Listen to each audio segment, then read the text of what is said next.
पूछ रही हूँ क्योंकि जब उन्होंने कहा कि 2 मिनट का मौन उन लोगों के लिए रख लेते हैं जो इस यातनाओं का शिकार हुए, इमरजेंसी की यातनाओं का शिकार हुए। वो तस्वीरें भी हम लगातार दिखा रहे हैं, यातनाओं के शिकार हुए जिन लोगों की जान गई, तो लोगों ने मौन रखा। जो एनडीए का तक की तरफ के लोग थे सांसद, वो खड़े हो गए। जो विपक्ष के सांसद थे वो बैठे रहे। और मैं इसीलिए पूछ रही हूँ, समाजवादी पार्टी का स्टैंड इमरजेंसी पर क्या रहा है इसमें? देखिए, 18वीं लोकसभा में हमको ये देखना चाहिए कि देश आगे कैसे बढ़ेगा, ये मेन बात है। आज 50 साल हो गए जिस बात को, हम लोग कितने लोग हैं जो पैदा भी नहीं हुए होंगे, उसको लेके आप ध्यान भटकाने की सिवा और आप कर क्या रहे हैं ये बता दीजिए। देश में आज क्या देखिए किस तरह से ट्रेनों का डिलेरमेंट हो रहा है, किस तरह से पेपर लीक हो रहा है, किस तरह से आतंकवादी हमले हो रहे हैं, और आप योगासन कर रहे हैं और सेल्फियां ले रहे हैं। आपके नेता ने तो लड़ाई लड़ी थी इमरजेंसी के खिलाफ। नहीं, माननीय मुलायम सिंह यादव स्वर्गीय ने बिल्कुल लड़ी थी उस समय, तो बहुत। आप कह रहे हैं भूल जाइए। नहीं, देखिए, इमरजेंसी वो होती है जब 113 सांसदों को निलंबित किया जाता है। इमरजेंसी वो होती है जब किसानों पे आंसू गैस छोड़ा जाता है। कांग्रेस ने जो लगाई वो इमरजेंसी नहीं है। अरे आप आज की बात करिए ना मैडम, आप 50 आज गठबंधन हो गया तो कांग्रेस की इमरजेंसी नहीं रही विवेक जी। तो हम 500 साल पुरानी बात करना स्टार्ट कर देते हैं। चलिए, कोई दिक्कत नहीं है।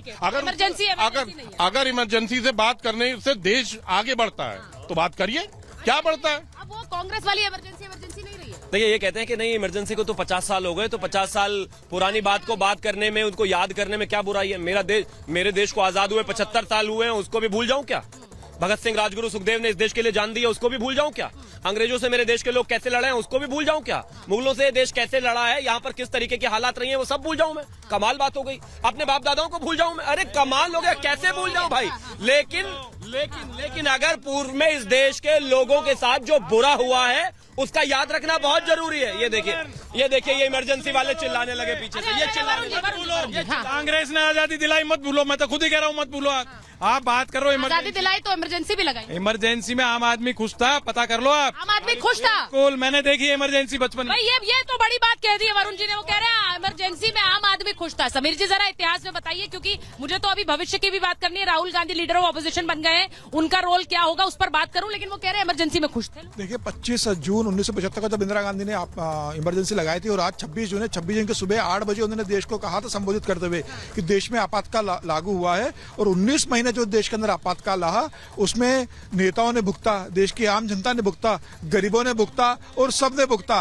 देश इस बात का गवाह है कि 19 महीने जो देश में आपातकाल रहा उस समय कितने काले कारनामे इंदिरा गांधी की सरकार ने किए थे, और किस तरीके से नेताओं को जेल में डाला गया था। मुझे लग रहा है आज जो ब्लैक डे माना जाता है डेमोक्रेसी के अंदर, हर साल याद किया जाना चाहिए। मैं तो सरकार से कहना चाहूंगा कि 25 जून को वो छुट्टी डिक्लेयर करे कि ब्लैक डे डेमोक्रेसी था, जनता याद करे, और स्कूल के पाठ्यक्रम में शामिल होना चाहिए कि कैसे आपातकाल लगाया गया था, कैसे एक हाईकोर्ट का जजमेंट इंदिरा गांधी के खिलाफ इलाहाबाद हाईकोर्ट से आया, और जज का जजमेंट न मानने के कारण हाईकोर्ट को नीचा दिखाने के लिए इंदिरा गांधी ने कहा मैं प्रधानमंत्री बनी रहूंगी, और उस कोर्ट का डिसीजन के खिलाफ इंदिरा गांधी ने देश पे आपातकाल लगाया था। मुझे लग रहा है देश को जानना बहुत जरूरी है। एक बार बड़ी खबर बता दूं कि लोकसभा में आपातकाल पर प्रस्ताव पर गृह मंत्री अमित शाह ने ट्वीट किया है, और उन्होंने कहा है कि कांग्रेस की तानाशाही वाली मानसिकता एक्सपोज हो रही है। आपातकाल देश का काला अध्याय है, ये कहा, और साथ ही लोकतंत्र खत्म करना कांग्रेस की सोच रही। लोकतंत्र खत्म करने की सोच तो कांग्रेस की थी, कांग्रेस की सोच लोकतंत्र विरोधी रही है। ये अमित शाह का ट्वीट आया है। अब इस पर मैं बात कर रही हूं, ये बात मैं इसलिए कर रही हूं क्योंकि आज जब स्पीकर का चुनाव हुआ तो स्पीकर को चुनाव पर बधाई देते हुए बार बार संविधान और संविधान की बात, विपक्ष की आवाज जरूरी है संजय मिश्रा जी, इसमें कोई दो राय नहीं है, और हम बार बार कहते हैं मजबूत विपक्ष हो। आज जो सदन में हुआ है, मुझे बस ये जब मैं कार्रवाई देख रही थी तो हर नेता ने बोला, लेकिन ऐसा लगा कि वो तंज ओम बिरला पर कस रहे थे। हम बार बार कहते हैं स्पीकर किसी पार्टी का नहीं होता। नहीं, देखिए 1975 में इमरजेंसी लगी थी या नहीं लगी थी? लगी थी ना। बीजेपी बात कर रही है ना, तो पिछले 5 साल यदि इमरजेंसी दिखी तो वो उसकी बात कर रहे हैं। दूसरी बात, 1975 की ये बात करेंगे, बिल्कुल नहीं भूलेंगे। उन्होंने कहा भगत सिंह को भूल जाऊं, सबको नहीं, किसी को मत भूलिए आप। वो बाप दादा तक बोले नहीं भूलूंगा, बिल्कुल नहीं भूले। बंगारू लक्ष्मण को देश भूल जाएगा जिन्होंने ताबूत घोटाले में सजा जाता थे? आप मानते हैं उसको अपने सर पे लेंगे? भारतीय जनता पार्टी दोहराएगी इस बात को? तो मैं कहता हूँ इंदिरा गांधी का एक वो काल था, किस तरह से निर्णय लिया गया, क्यों निर्णय लिया गया, उसके बाद कांग्रेस सत्ता में रही है। और यदि आप कहते हैं कि लोकतंत्र खत्म करने वाली कांग्रेस है तो लोकतंत्र बनाने वाले कौन से लोग थे? लोकतंत्र तो नेहरू ने बनाया था, पटेल ने बनाया था, उस वक्त के कांग्रेस के लोगों ने बनाया था। आप तो कहीं और काम कर रहे थे, अंग्रेजों के साथ मिलकर काम कर रहे थे, ये तो इतिहास गवाह है। तो मैं ये कहता हूं कि एक प्रधानमंत्री जो नरेंद्र मोदी ने काम किया और जो अटल जी ने काम किया, दोनों के अंतर है, सोच में, काम करने के तरीके में अंतर है। तो आप एक चीज को जो आपको कहीं सूट करता है, अभी हमारे इधर से बात आ रही है कि जनता को जो तकलीफ हुई, जनता को क्या तकलीफ हुई जरा बताइए हमको। आप भी उस बात नहीं, आप उस बात से सहमत है कि इमरजेंसी में जनता को कोई तकलीफ नहीं? जनता को कोई भी दिक्कत नहीं हुई। देखिए, ये एक नया नैरेटिव है। मैं ये कह रहे हैं कि वरुण पुरोहित जी से लेकर संजय मिश्रा तक कह रहे हैं कि भाई कोई तकलीफ नहीं हुई है इमरजेंसी में। आप लोग बार बार इमरजेंसी का नाम इसलिए लेते हैं क्योंकि आपको फायदा होता है उससे। जब इन लोगों को उठाकर सीधा जो है 19 महीने के लिए जेल में डाल दिया जाएगा बिना किसी सवाल जवाब के, वो अरविंद केजरीवाल जो दिन रात बिना ऑर्डर आए हुए लोअर कोर्ट से बेल रिजेक्ट होती है तो दोपहर को हाई कोर्ट और शाम को सुप्रीम कोर्ट पहुंच जाते हैं, जब उनको किसी कोर्ट में जाने का अधिकार नहीं होगा, 19 महीने तक अपनी जेल में पड़े रहेंगे। भगवान ना करे कभी भी किसी के परिवार में कोई अनहोनी हो, उनको बेल ना मिले, तब इनको समझ में आएगा इमरजेंसी क्या होती है।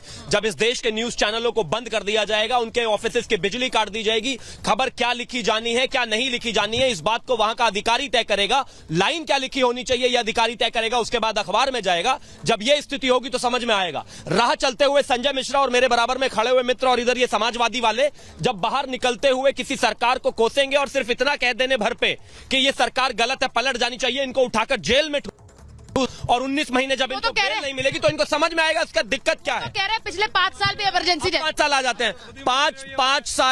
5 साल में कम से कम 500 बार तो संजय मिश्रा गाली दे चुके होंगे नरेंद्र मोदी जी को, हजारों बार ये सारे पैनलिस्ट मिलकर दे चुके होंगे। आज तक अच्छे से सब कुछ चल रहा है। राहुल गांधी से लेकर सब हर कोई क्रिटिसाइज करता है, खूब करे, लोकतंत्र का यही तस्वीर है। आज भी अगर मैं बात करूं तो स्पीकर महोदय ने जो समय दिया उस सब में सबने ज्यादातर स्पीकर महोदय को क्रिटिसाइज किया, लेकिन सब अच्छा हंसी खुशी सदन चल रहा है। मैं क्योंकि मैं समझ में नहीं, मैं विवेक जी के पास जाऊं उससे पहले एक और खबर बता दूं कि अरविंद केजरीवाल पर भी फैसला आने वाला है थोड़ी देर में, तो उस पर भी हमारी नजर बनी हुई है क्योंकि अरविंद केजरीवाल पर कल देर रात कैसे सीबीआई पहुंची थी, उसके बाद उन्होंने अरेस्ट किया है और कोर्ट में रिमांड मांगी है। तो बस थोड़ी देर बाद अरविंद केजरीवाल पर भी फैसला आएगा, हमारी नजर उस पर भी बनी हुई है, उस पर भी हमारी नजर बनी हुई है। मैं आपको ये बता दूं कि वो भी खबर हम लगातार उस पर नजर बनाए हुए हैं। अब मैं एक चीज पूछ रही हूं, आज प्रधानमंत्री ने कहा, क्योंकि आप विपक्ष बतौर विपक्ष लगातार चुनाव के दौरान भी डिक्टेटर उन्हें कहते आए, ये डिक्टेटर है, ये तानाशाही है, ये तानाशाह है, उन्होंने इसीलिए आज डिक्टेटरशिप के बारे में बात कर दी। उन्होंने कहा कि डिक्टेटरशिप क्या थी, वो इमरजेंसी के दौरान। देखिए, डिक्टेटरशिप तो वो भी, जैसे मैंने कहा, किस तरह से आपने किसानों के कानून बनाए और किस तरह किसानों पे आपने गोलियां चलवाई, आंसू गैस चलवाए। महाराष्ट्र में आपने क्या किया, पार्टियों को तोड़ दिया, परिवारों को तोड़ दिया अपनी सरकार बनाने के लिए। महाराष्ट्र में आपने क्या किया, गोवा में क्या किया, नॉर्थ ईस्ट में क्या किया, हिमाचल में आपने क्या प्रयास किया। ये होती है डिक्टेटरशिप कि हमारी सरकार हो, संख्या हो चाहे ना हो, लेकिन सरकार हमारी होनी चाहिए। काला धन लगा के, ईडी सीबीआई लगा के। और क्या हो रहा है देश में, क्या जनता नहीं जा रही है? आज आप स्टूडेंट्स की बात कर रहे हैं, पर्चा लीक हो रहा है, आप उस पर चर्चा कर रहे हैं? नहीं। ट्रेन एक्सीडेंट हो गया, नहीं कर रहे हैं क्या? आप रिपब्लिक भारत देखते नहीं लगता? ना नहीं देखते हैं। बात नहीं कर रहा हूँ मैं भारतीय जनता पार्टी की बात कर रहा हूँ। जब ट्रेन एक्सीडेंट हो रहे हैं, कश्मीर में आतंकवादी हमले हो रहे हैं, आप सेल्फियां ले रहे हैं, योग कर रहे हैं, आपको क्या मतलब है? आपको कोई मतलब है? जनता बस चुनाव लड़ना है, किसी तरह हेन तेन प्रकरण चुनाव जीतना है और सत्ता में रह के। योग करती हुई तस्वीरें तो विपक्ष के नेताओं की भी आई थी, वो क्यों करने लगे फिर योग? देखिए, फर्क है मैडम, एक तरफ आतंकवादी हमला, तो आपको प्रोटेस्ट में कहना चाहिए था योग नहीं करेंगे ना। एक आपको नैतिक जिम्मेदारी लेके, जिस समय आपके कश्मीर में श्रद्धालु मारे जा रहे हैं, आप बैठ के योग करेंगे, ये कहीं से जस्टिफाइड हो तो मुझे बता दीजिए।